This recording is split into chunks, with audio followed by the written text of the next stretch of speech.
Welcome to Talk with Becky, where we unlock the minds of individuals one conversation at a time. On today's episode, we shall be looking at communication challenges in the digital age.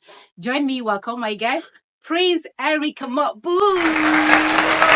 Thank you so much, Becky. Hi, Prince. Thanks for joining me today. You look dashing. Thank you So, what issues do you see with communication in the digital age? Well, there are a whole lot of issues, especially when it comes to people not as much as possible trying to getting the understanding of what one person is trying to communicate. Yeah. So there's this issue when it comes to understanding gap. There's a whole lot of issues when it comes to understanding gap. I think that's one of the major issues.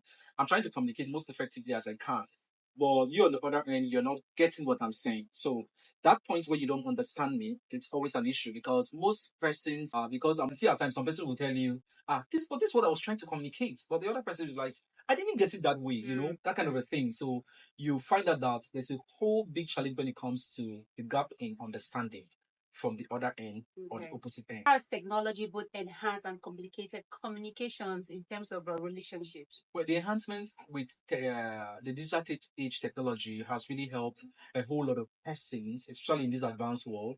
People are able to communicate more better than they used to do before. I think with the new application system these days, you see that people are able to communicate more freely. I can express what I'm feeling at the moment with just an emoji.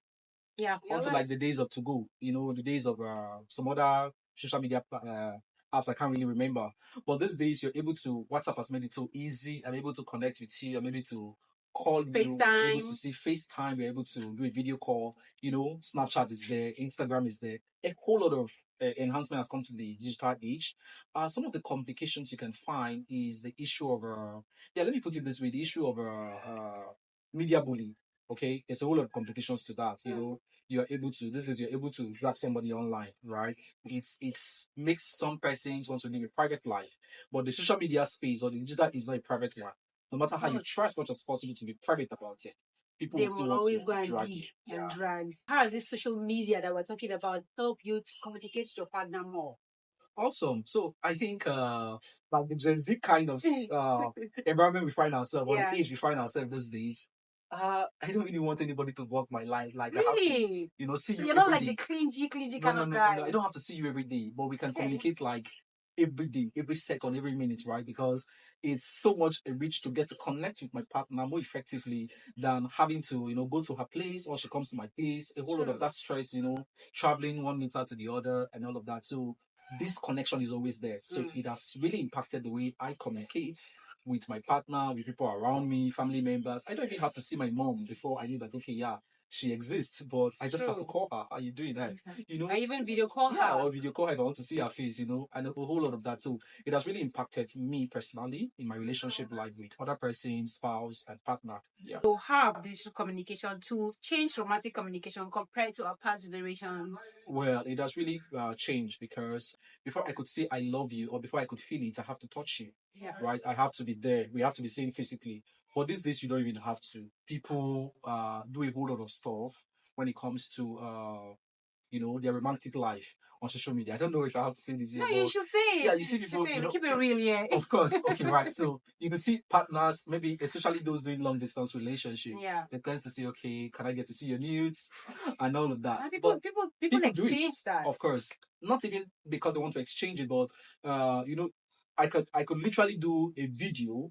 Okay, you're the other end and this other end, and we are literally seeing ourselves. Yeah. Right, and it has really enhanced their romantic relationship, the way they feel about one another, and that space, there's something that you being scarce does. Okay, you're not able to see your partner for some time, and the day you finally get to see Yeah.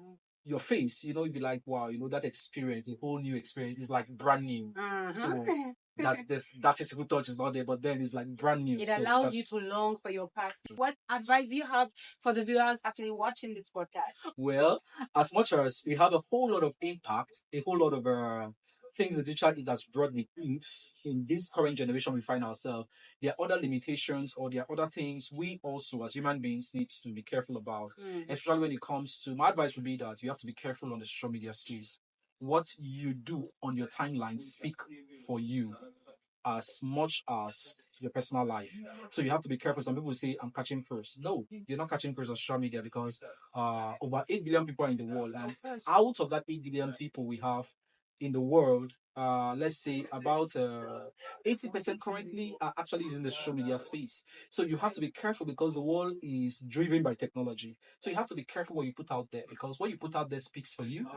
It will make your integrity and it will also give you an identity. So check for instance, just like if I want to classify you right now, I'll say, yeah, Becky is this because I know this is what she does. This is your timeline. This is what the timeline speak. So we have to be careful what we put out there because people are watching us. The world is watching us, and you never can tell who is following you. So you can either be creating an impact or you're creating a do. Thank you so much, Prince, for joining in today. Thank you very It was much, really Becky. insightful having to speak with you. But before you leave, we have Rachel and Nasho. Are you ready to play the game with me? Okay, in as much as I don't know what that is, but You're going to be completing the nursery school rhymes that I have written down here. rhymes. Yeah. So Jack and Jill went up the hill. To fetch a pail of water. Jack fell down and broke his head, and Jingle turned in after. Are you sure that's the correct rhymes? I think I went off there. Okay, how about Solomon Grande? Born on Monday, Christian on Tuesday, married on Wednesday, but when on Wednesday, okay, yeah. Uh-huh. Died on Thursday, buried on Friday, and that is the end. And then Solomon Grande. Yeah. Yay! You got it, guys. Thank you so much. Thank you so much for coming. Yeah, thank you very much, Becky. So we've come to the end of another exciting episode on Talk with Becky. If you enjoyed today's episode, please be sure to give me a subscription on my channel. And first of all, I want to say a big thank you to Ft.Eric Mobu for having to come on the show today. And to you, our viewers, thank you for being part of our community. And I will see you again in my next video. Bye. Thanks, Becky. Bye to my people. Bye, guys.